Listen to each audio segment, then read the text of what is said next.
HMS உழைப்பாளர் சங்கம் சார்பில் சர்வதேச மகளிர் தின விழா தூத்துக்குடி மார்ச் 18.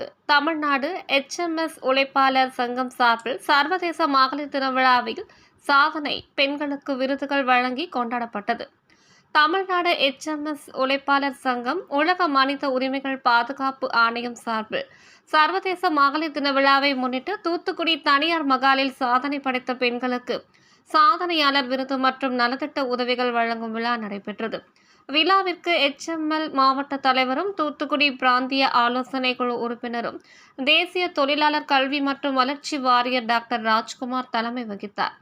தமிழ்நாடு HMS உழைப்பாளர் சங்க மாவட்ட தலைவரும் மாவட்ட தொழிலாளர் நல வாரிய கண்காணிப்பு குழு உறுப்பினரும் உலக மனித உரிமைகள் பாதுகாப்பு ஆணைய தேசிய தலைவருமான டாக்டர் ராஜலட்சுமி முன்னிலை வகித்தார். மாவட்ட பொருளாளர் பெசி நிர்மல் வரவேற்று பேசினார். செய்திகளை உடனுக்குடன் தெரிந்து கொள்ள தமிழ் நேஷனல் நியூஸ் சேனலை சப்ஸ்கிரைப் செய்யுங்கள் மற்றும் பெல் பட்டனை அழுத்தி விடுங்கள்.